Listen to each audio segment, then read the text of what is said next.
అరకులో వ్యూ అని చూపిస్తాను. అబ్బా పొద్దున ఈ వ్యూతో వాట్స్ తీసుకుని మళ్ళీ వైజాగ్ వెళ్ళిపోతాం. పోయిందా చాలా సాడ్ గా కూడా ఫీల్. అంత బాగుంది ఫైనల్ గా బుర్రా కేవ్స్ దగ్గరకి అయితే వచ్చి బుర్రా కేవ్స్ కూడా వచ్చేసాము. అదేమో దిగేస్తాం మళ్ళీ ఎక్కేదా వస్తారా రారా సెట్టింగ్ లాగుందా రియలేనా? ఫైనల్ గా వెళ్ళిపోతున్నాం ఈ నుంచి. ఇది 200 అంట. వైజాగ్ నైట్ వ్యూ అయితే చూపిస్తున్నాను చూడండి. ఉంటది అంటే చాలా బాధగా.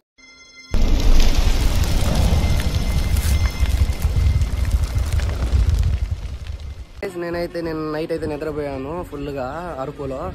ఇప్పుడు అరకు మార్నింగ్ వ్యూ అని చూపిస్తాను. ఎలా ఉందో చూడండి.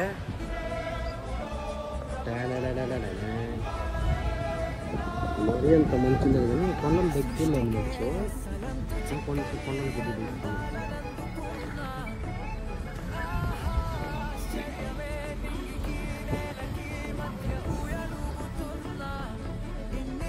ఈ రూట్ అంతా బొంగు చిక్కినాయి. ఈ నుంచి ఈ లాస్ట్ నుంచి ఆడదాకా బొంగు చిక్కిన వీడే. అబ్బా అబ్బా అబ్బా పొద్దున ఈ వ్యూతో ఎలా ఉంది చూడండి. Next level. ఇలా ఉంటే మన ఊర్లో అంతా భలే ఉంటది. ఎప్పుడు కేరళ అదే కాదు వెళ్ళాల్సింది, మన ఆంధ్రాలో ఉన్న అరకుకు కూడా రావాలా. ఓకేనా? అరకు నుంచి బయలుదేరి ఇంకా విజిటింగ్ ప్లేస్ ఒక 2-3 స్పాట్స్ తీసుకుని మళ్ళీ వైజాగ్కి వెళ్ళిపోతాం. వైజాగ్కి వెళ్ళి ఆ నుంచి ఫ్లైట్ అనుకుంటున్నాము. ఫ్లైట్ టిక్కేసి ఇంకా చెన్నైకి వెళ్ళిపోయి చెన్నై నుంచి మళ్ళీ మన ఊరు సూళ్ళూరుపేటకి వెళ్ళిపోతాము. ఇంకా పోయేదారిలో వ్యూ అయితే కంటిన్యూ చేసుకుంటాను. ఓకే, ఇంకా అరకు నుంచి అయితే బయలుదేరేసాం మేము. ఇంకా అరకు నుంచి డైరెక్ట్ గా విశాఖపట్నంకి అయితే వెళ్తాం. పోయేదారిలో ఏమేమి వ్యూ పాయింట్స్ వస్తాయో అవన్నీ కవర్ చేసుకుని వెళ్దాం. ఈ ఘాట్ వేస్తే అరకు పోయిందా.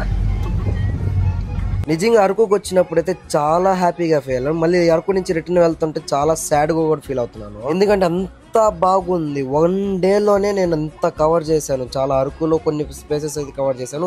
ఇంకా అరకు నుంచి అయితే బయలుదేరి రిటర్న్ వెళ్ళే దారిలో చాలా ఉన్నాయంట చూసేదానికి. ఒక 2-3 స్పాట్స్ అయితే ఉన్నాయంట చూసేదానికి. అరకు నీ ఆంధ్ర బ్యూటీ అనే దానికి తప్పే లేదా. ఎందుకంటే ఆ క్లైమేట్, ఆ చిల్నెస్, అయ్యో ఆ లొకేషన్స్ గానీ నెక్స్ట్ లెవెల్ ఉంది అరకు. ఇంకా అరకు నుంచి కిందకి దిగుతుంటే ఒక వ్యూ పాయింట్ అయితే ఉంటుంది. అక్కడ నుంచి అయితే భలే కనిపిస్తాయి మొత్తం కొండల చుట్టూరు. ఈ వ్యూ పాయింట్ లో నేను చిన్నప్పుడు ఫోటో తీసుకున్నాను. మీకు స్క్రీన్ మీద వేస్తా చూడండి కాసేపట్లో.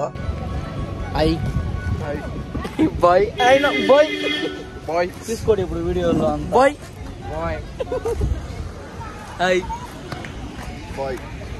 అరకు నుంచి విశాఖపట్నం వెళ్ళిన దారిలో వ్యూ పాయింట్ ఒకటి. నేను ఇందాక చిన్నప్పుడు తీసుకున్న ఫోన్ స్క్రీన్ మీద వేస్తానని చెప్పాను కదా, ఇదే ఆ ఫోటో. హైలైట్ ఏంటంటే నేనే షాక్ అయ్యాను చూసి. అంటే ఇంటికి వచ్చి ఆ పిక్ ని చూసి అయితే షాక్ అయ్యాను. ఎందుకు షాక్ అయ్యాను అనే కదా మీ డౌట్. ఆగని చెప్తా. ఏంటంటే 2011 జూలై 28 అదే స్పాట్ లో ఉన్నాను. 2024 లో కూడా అదే స్పాట్ లో ఉన్నాను. జూలై 28 కి నేను అసలు ఎక్స్పెక్టెడ్ చేయలేదు అదే రోజు మళ్ళీ అక్కడే ఉంటానని, అదే ఆ డేట్ కని. ఇంటికి వచ్చిన తర్వాత ఆ పిక్ ని చూసి మా అన్నోళ్ళు చెప్తే మా అన్నోళ్ళు అయితే షాక్ అయిపోయారు. ఇప్పుడు అక్కడ కనిపిస్తుంది కదా లోయ, ఆ లోయలో వాటర్ పోతుంది. లొకేషన్ మాత్రం నెక్స్ట్ లెవెల్ ఉంది కదా. మేము ఇప్పుడు ఎక్కడికి వచ్చాము అంటే బుర్రా కేవ్స్. అరకు నుంచి విశాఖపట్నం పోయే దారిలో బుర్రా కేవ్స్ ఉంటాయి, అక్కడికైతే వచ్చాము. ఎప్పుడు మంజులం బాయ్ సినిమా చూసి బుర్రా కేవ్ కే కాదు వెళ్ళేది. ఇదేం మేమైతే ఇప్పుడు బుర్రా కేవ్స్ కాడికైతే వచ్చినాము. అరకులో ఉంటది ఇది. ఈ బుర్రా కేవ్స్ కాడ అడ్వెంచర్ యాక్టివిటీస్ కూడా ఉన్నాయి. ఏంటంటే లోయ కింద పైన వచ్చి జిప్ లైన్ ఉంది ఆ కొండకి కొండకి. కానీ మేము వెళ్ళే టైంలో అది లేదంట, అసలు మిస్ అయిపోయాను. ఫైనల్ గా బుర్రా కేవ్స్ దగ్గరకి అయితే వచ్చి టికెట్ తీసుకుని లోపలికి అయితే వెళ్ళిపోతాం కాసేపట్లో. మన కేవ్స్ కాడికి పోవాలంటే, అదే బుర్రా కేవ్స్ కాడికి పోవాలంటే ఒక 300 మీటర్స్ 400 మీటర్స్ నడుచుకుని పోవాలంట. ఇదే నడుచుకుంటా పోతా ఉంటే బుర్రా కేవ్స్ దగ్గరికి వెళ్తామంట. అబ్బా ఎప్పుడు మంజులం బాయ్ సినిమా చూసినాను. అందరూ కేరళ మున్నార్లో ఉండే దాని పేరుందే కునాక్ కేవ్కి వెళ్తున్నారు. కానీ మన ఆంధ్రాలో కూడా ఒక కేవ్ ఉంది. అదైతే బొరంగ్ ఏం కేవ్నా, నాకు ఈ పేరైతే తిరగలేదు స్టార్టింగ్ లో. బుర్రా కేవ్స్ ది వచ్చేసాం ఇటు సైడ్ దిగితే బుర్రా కేవ్స్ దగ్గరికి అయితే వెళ్ళిపోతామంట. కేవ్స్ కాడికి మీలో ఎవరైనా బుర్రా కేవ్స్ చూసింటే మాత్రం ఖచ్చితంగా కామెంట్ చేసేయండి. వచ్చేసాం దగ్గరలోనే ఉన్నాము. ఫైనల్ గా బుర్రా కేవ్స్ కూడా వచ్చేసాము. ఇక్కడ నుంచి చూస్తుంటేనే భయం వేస్తుంది. ఎట్టుంటారు అన్నమాట కేవ్స్ ఎంట్రింగ్స్ లో మెట్లు కూడా ఉన్నాయి. ఎంట్రింగ్స్ అంటే కేవ్ లోపలికి వెళ్ళడానికి మెట్లు అన్ని సెటప్ చేసి పెట్టినారు. కానీ ఈ కేవ్ వచ్చి మనం అనుకున్నంత డేంజర్ అయితే కాదు. గునా కేవ్ అంత డేంజర్ అయితే కాదు. ఆ గునా కేవ్ లోపలికి పంపిన కూడా పంపిరు, జస్ట్ మనం చూసుకుని వచ్చేయాలా. ఈ కేవ్ లోపలికి అయితే మనం వెళ్ళొచ్చు. కానీ లైటింగ్ సెటప్ చేసి పెట్టినారు అన్ని దగ్గర ఒక డిఫరెంట్ గా అంతే. ఇంతసేపు మన పైన ఒకటే ఉన్నాం, కేవ్ లోపలికి ఇంకా ఎంటరింగ్ అవ్వలేదు. ఈ సైడ్ వెళ్తే కేవ్ లోపలికి అయితే వెళ్తా ఉంటే వస్తా ఉంటది అంట కేవ్. కానీ రూట్ అయితే బాగుంది, నడిచేదానికి బాగా కట్టున్నారు. దిగేదేమో దిగేస్తాం, మళ్ళీ ఎక్కేదా చూడండి అంత పెద్ద గృహ. నిజంగా లైటింగ్ సెటప్ కి అందరూ భయపడిపోతారు, ఎందుకంటే ఆ కలర్ ఆ సిచ్యువేషన్ కి భలే సూట్ అవుతుంది. ఎవరిదిరా బర్రి గొంతు అనుకుంటున్నారు కదా, ఆ గొంతు ఎవరిదో కదా, నాదే. కింద కింద కింద కొనేది నా ఆయన అది వాడేడో మెట్లున్నాయి, ఇవంతా డిఫరెంట్ కొనాయి. సందులేడా సొంతంగా క్రియేట్ చేసి. నాకు లిటరల్ గా చెప్పాలంటే ఈ కేవ్ చూస్తుంటే సొంతంగా తయారు చేశారని అనిపిస్తా ఉంది. ఎందుకంటే అంత నీట్ గా మెట్లు అంతా కట్టి పెట్టినారు లోపల. సొంతంగా క్రియేట్ చేసినట్టుంది. ఒక కొండని క్రియేట్ చేసి అక్కడ మొత్తం లైటింగ్ సెటప్ పెట్టేసి అదో లైటింగ్ వచ్చే దగ్గర కొన్ని దగ్గర పెట్టాను అనుకుంటున్నాను. ఎందుకంటే నాకు ఆ ఫీల్ వచ్చింది కాబట్టి నేను చెప్తున్నాను. అది రియలే, కానీ నాకైతే ఆ ఫీలింగ్ వచ్చింది. ఎందుకంటే లైటింగ్ సెటప్ కి మెట్లు చూస్తే నడుస్తా ఉంటే వస్తానే ఉంది కేవ్. ఎందుకంటే అంత లాంగ్ లో ఉంది, కానీ ఒక 300 మీటర్స్ ఒక 400 మీటర్స్ ఉంటుంది అనుకుంటున్నా. కానీ కొండల వల్ల మనకు అక్కడ అనిపిస్తుంది. మొత్తం చీకటి, అదేదో ఏడాడో దారులు ఉన్నాయి. ఓ యాంగ్లో ఇద్దరు ఏదో తెలిసినట్టు రూట్ ఏదో వెళ్ళిపోతున్నారా.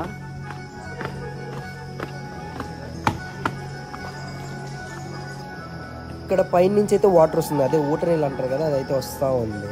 ఈ గృహ లోపల వచ్చి ఒకటే గబ్బిలాల సౌండ్. ఆ గబ్బిలాల సౌండ్ కి ఆ లైట్స్ కి నాకైతే చిన్న భయం వేయట్లేదు, కానీ భయం అంతా రావట్లేదు. కానీ కొన్నిసార్లు భయం అయితే వస్తుంది, ఎందుకంటే ఆ లొకేషన్ చూస్తా ఉంటే.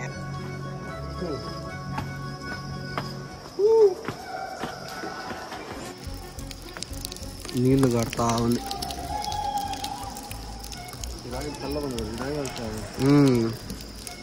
తెల్లగా ఉంది రాయి. పోనా అరవిందనా పో, అడ్వెంచర్ చెయ్యి.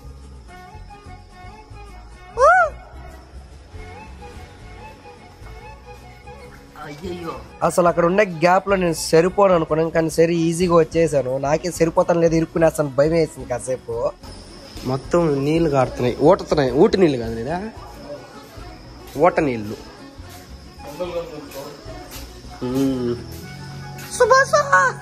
చెప్పు. గృహలోకి వచ్చేమో చాలా బాగుంది, చల్లగా ఉంది. మన వాళ్ళు వస్తారా రారా, వాళ్ళు దూరలేరాడా. 1 కిలోమీటర్ లోపల తిండి ఇదా. నాకు సెట్టింగా లేకపోతే ఒరిజినల్ ఇప్పుడు రాదు కదా మరి. గాయస్ అది చూస్తుంటే మీకు ఏమనిపిస్తుంది, సెట్టింగ్ లాగా ఉందా రియలేనా? నాకైతే సెట్టింగ్ లాగే అనిపిస్తుంది, కానీ నాకు మన వాళ్ళు అయితే రియల్ అని చెప్తున్నారు. ఇంకెళ్ళేది కూడా ఉంది, మేమైతే వెళ్ళట్లేదు, ఎందుకంటే ఇప్పటికే లేట్ అయిపోయింది. ఇక్కడ పైనకి వెళ్ళేదానికి కూడా ఉంది, మేమైతే వెళ్ళట్లేదు, మేమైతే రిటర్న్ వెళ్ళిపోతున్నాము. ఇక్కడ గబ్బిలాలు అవి ఎక్కువ ఉన్నాయి. ఇప్పుడు పునా కేవే కాదు, ఇక్కడ ఆంధ్రాలో కూడా కేవ్ ఉంది. ఓ నుంచి వచ్చాం. ఫైనల్గా వెళ్ళిపోతున్నాం ఈ నుంచి. ఆయన ఆయాసం కాదు, చిన్న ఆయాసం కదా. నేను ఆల్రెడీ ఒకసారి బుర్రా కేవ్కి వచ్చినానంట. అది మా మమ్మీ చెప్తేనే నాకు తెలిసింది బుర్రా కేవ్కి వచ్చానని. నేను వైజాగ్కి వెళ్ళాను, అరకుకి వెళ్ళాను తెలుసు, కానీ గుర్తుంది, కానీ ఈ బుర్రా కేవ్కి వచ్చానో లేదని నాకు గుర్తే లేదు అసలు. ఈ స్పాట్ ఎలా ఉందో కామెంట్ చేయండి. అక్కడ వాటర్ ఫాల్స్ అయితే పోతుంది, సారీ వాటర్ ఫ్లో అవుతుంది, వాటర్ ఫాల్స్ ది. ఫైనల్గా అయితే బుర్రా కేవ్ నుంచి అయితే వెళ్తున్నాము. వేరే దగ్గరికి అయితే వెళ్తాము, అక్కడికి వెళ్ళి అయితే కలుసుకుంటా.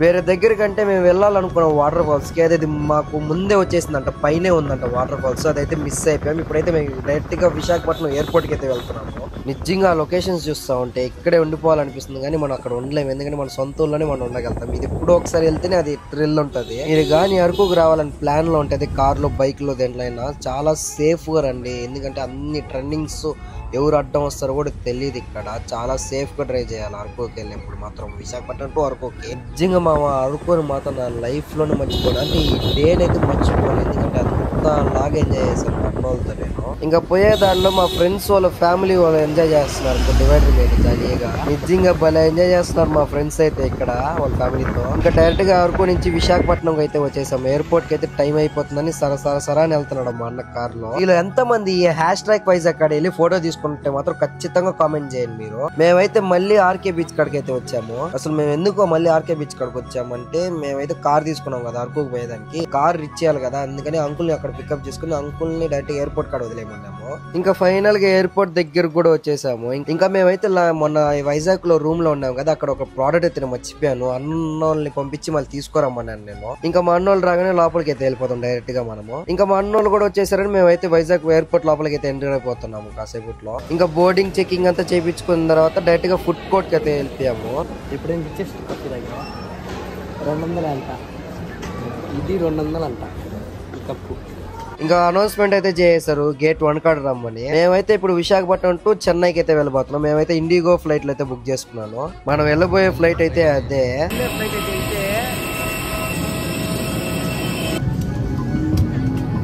మనకైతే కిటికీ సీట్ అయితే వచ్చింది. ఇంకా ఇక్కడ నుంచి చూపిస్తా వైజాగ్ వ్యూ ఎలా ఉంటుందో, అదే వైజాగ్ నైట్ వ్యూ ఎలా ఉంటుందో ఈ వీడియోలో అయితే చూపిస్తాను కాసేపట్లో. నిజంగా ఫ్లైట్ టేక్ ఆఫ్ అయ్యేప్పుడు మాత్రం చిన్న భయం లేదు, అంత స్పీడ్ గా లాగుతాడు ఫ్లైట్ ని.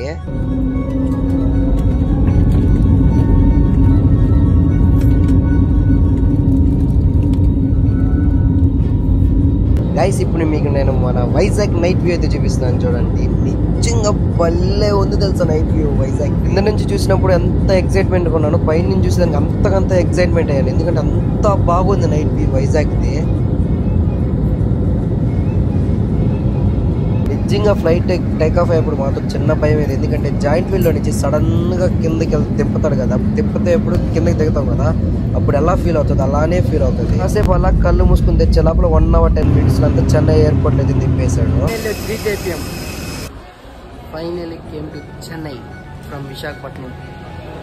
ఎయిర్పోర్ట్ కి వచ్చేసాము. డొమెస్టిక్ ఈ ఎయిర్పోర్ట్ బాగుంటది కానీ ఏదో షాపింగ్ మాల్ లాగా ఉంటది. మా జూనియర్ రాకేష్ అయితే ఫస్ట్ టైం ఫ్లైట్ లెక్కుతున్నాడు అంట. చాలా అంటే చాలా హ్యాపీగా ఫీల్ అయ్యాడు. మా జూనియర్ రాకేష్ అన్నకి ఇంకో హైలైట్ ఏంటంటే పక్క సీట్ లో అమ్మాయి కూడా పడింది. ఇంకా ఇక్కడ నుంచి డైరెక్ట్ గా రైల్వే స్టేషన్ కి వెళ్ళి అక్కడ నుంచి అయితే సూలూపేటకి అయితే వెళ్ళిపోవాలా. ఇంకా సెంట్రల్ లో ఎక్కేసి ట్రైన్ ఫైనల్ గా సూలూపేటకి కూడా వచ్చి రీచ్ అయిపోయాము. అక్కడి నుంచి ఎక్కాము, అక్కడే దిగినాము మళ్ళీ. ఇంకంతే, ఈ టూర్ గిర్ అయిపోయింది కానీ ఇంటికి వెళ్ళి కంటిన్యూ చేసుకుంటా. Okay bye. నిజంగా చాలా అంటే చాలా బాధగా ఉంది, ఎందుకంటే అంత ఎంజాయ్ చేసాము, అవంతా ఒక్క సెకండ్ లో వచ్చి వెళ్ళిపోయినట్టుంది. భలే బాధేస్తుంది కదా అలా వెళ్ళేసి వచ్చేసి మళ్ళీ ఇంట్లో ఉంటే. ఈ వీడియోతో అయితే వైజాగ్ ట్రిప్ అయితే కంప్లీట్ అయితే అయిపోయిందయ్యా, ఎందుకంటే 3 పార్ట్లు పెట్టాను ఈ వీడియో నేను. ఇంకేమైతే మన వీడియో నచ్చుంటే మాత్రం ఖచ్చితంగా మన ఛానల్ సబ్స్క్రైబ్ చేసుకుని ఆ బెల్ ఐకన్ ప్రెస్ చేసి అలానే లైక్ కొట్టేసి వెళ్ళిపో. ఇంకా అలానే మన ఇన్స్టాలో కూడా మనం ఫాలో అయిపో డల్లింగ్ రోషన్ 10 ఇవాళకి అదనమాట matter. Okay bye bye darlings. Video నచ్చింటే ఖచ్చితంగా షేర్ చేయండి.